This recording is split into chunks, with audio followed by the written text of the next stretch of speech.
So the other day, in one of Maria's extremely long live streams, at some point in there, he mentioned the personal minters and the profit opportunities in the personal minters and whether or not people have explored those. So I'm just going to do a very short video clarifying some things about the personal minters and what he could have meant, because that's probably the clearest he's ever been in his communication. So let's get into it. What Maria said was, have you explored all the profit opportunities on the low personal minter tokens? Consider minting and placing only a portion on LP with assets expected to rise. It will drive additional minting and pump your profits. So in order to understand this, first we need to know what the personal minters are, what he means by placing LP with assets expected to rise and why you would do that, and how that's going to drive additional minting and therefore pump your profits.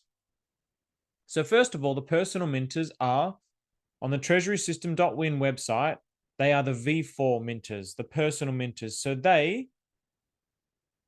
personal minters, you can also choose any token to be the parent for V4 personal minters. There is also a multiplier factor for V4 tokens that increases every time the starting supplier for the child token is minted. So what does that mean? So I'm just going to use something that probably everybody's going to be familiar with. So Ichi Dai and Dai Ichi, because the parent tokens for both of them is pDAI.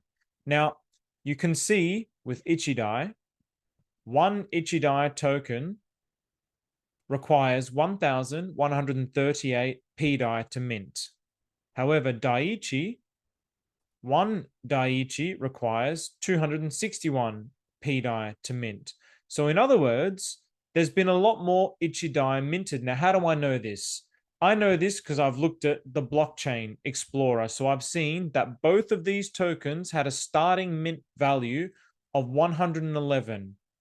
Therefore, what this means, so let's go through this step by step. So first, the V4. So this is what he's talking about with the personal minters, the V4s. Consider minting and placing only a portion on LP assets with assets expected to rise. So he also talks about low mint personal minters. So actually, this has been highly minted compared to Dai Ichi, given that both of these had a same starting supply. So let's have a look at how the V4 minting works. So with V3, we know that every 1.1 billion, so 1,111,111,111, it goes up by +1. So for example, with pDAI and MX Dai, at the moment it's 1-to-1, and you can burn and mint and go back and forth in the claims with this particular token. That's V3. With V4, it goes up every time that the initial supply is minted. So every time 111 is minted, therefore, it will go up from 2-to-1 instead of 1-to-1. So let's have a look at what this looks like so it makes more sense. So for example, 111 was the starting supply for Ichi Dai and Dai Ichi. Therefore, let's call this sequence 0. For the first 111 tokens, it would burn 111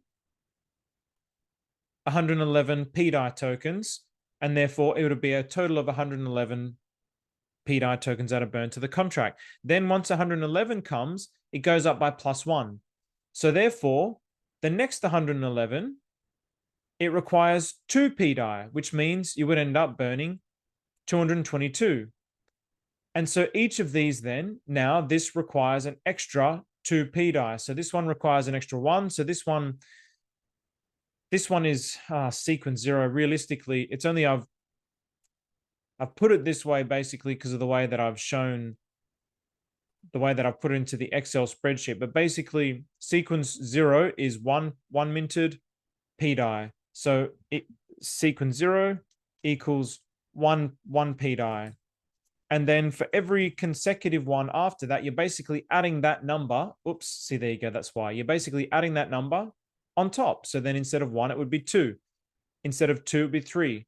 Instead of 3, it would be 4. So you're basically adding 3 + 1, 4 + 1, so on and so forth. So therefore, that's why when it gets to this sequence of minted tokens, you end up having to burn 555 tokens. Now, if we go all the way down here to 261, and you can verify all this for yourself, and I'll show you how to do it in just a second. So 261, this is for Ichi Dai. It's saying 3.8 million tokens will be burnt, around about that number, to the contract. So let's verify this. So I've got the chart open here, the Dai Ichi chart. And if I go scroll down here and I press this one, and this will take me to the Pulsechain Block Explorer. And then we'll have a look on the Pulsechain Block Explorer, how many tokens are burnt to the contract. And I already know because I looked into this. I think it's 3.9 or 3.9 million or thereabouts. So it basically aligns with what we're seeing there. So when Maria talks about low minted tokens, and this is how you can see what was the starting supply was. You can check here on the transaction, or you can very simply, and then this will show us how much has gone to here. So 3.9. So there we go. It lines up. So this is what he means by low minted. And obviously different tokens will have different things. So DARPA had a starting supply of 1, and the parent was Teddy Bear, but Teddy Bear supply is very high. So it's been minted a lot, for example. So it's not low mint, but the price is something definitely to keep in mind. So I just wanted to very quickly show these examples and then go through this again. So consider minting and placing only a portion on the LP with assets expected to rise. Now, if we have a look at the Dai Ichi, so that's Ichi Dai. If we have a look at Dai Ichi, what could make this rise? So if you have a look at my DeFi in 5, the LP videos, I strongly recommend. So I've basically done these 5-minute video series on liquidity providing and the kind of things the way that you need to set up your liquidity in order to maximize your ability and your profit potentials as a liquidity provider. So I basically go through what I feel is a pretty comprehensive 5-minute series about liquidity providing. So I would strongly recommend going to check that out here. So this is the playlist up here. If I can link the playlist, it will be here. And then as you go through, I think it's probably about video 10 in the playlist. I think there's 15 or 16 in there. It will show basically how it's like a gravitational pull. So if you think of the solar system, and this won't work in the flat earth model, but in what I consider to be just reality as it is, the sun is the center of the galaxy. Sorry, the sun is the center of the solar system, and everything rotates around the sun. So everything moves around the sun. It has the greatest mass. So everything, the greatest density, the greatest mass, everything rotates around it. The earth has its own gravitational pull, which has the moon rotating around it. So you can think of your liquidity pools a little bit like this. So whatever has the highest liquidity pool, so for example, this is Dai and Dai Ichi, this is going to just move up and down with pDAI, basically, Dai Ichi with pDAI.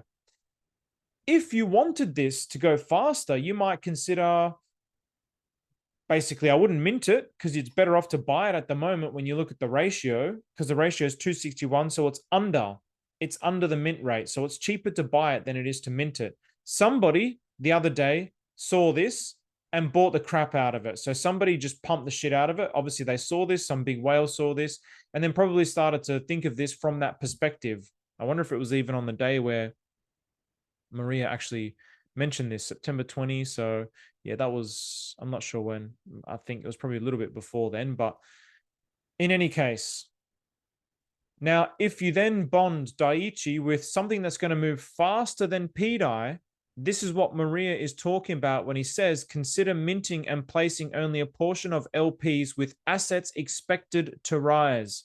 So if you expect, for example, wrapped Bitcoin, the forked wrapped Bitcoin to rise faster than pDAI over the next few months, then you would bond Dai Ichi with purple wrapped Bitcoin and you would bond it higher than this. So the Dai Ichi then gets dragged with the purple wrapped Bitcoin.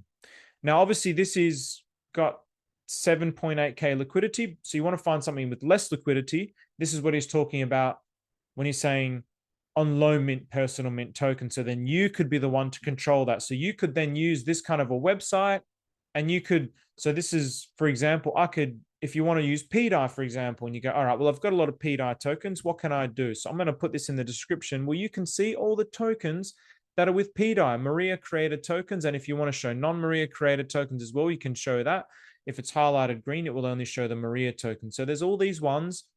I didn't even know that there was these ones. So you got coin and sacrifice pDAI. So this has pDAI as the parent. So then you can have a look at these opportunities and see if there's opportunities there, particularly if there's low liquidity. You can go to liquiditypoolversal.up, start looking at it, start setting it up, basically start making your own little ecosystem where you can do what Maria's talking about. And this is how you can pump your profits. So hopefully that's not too convoluted.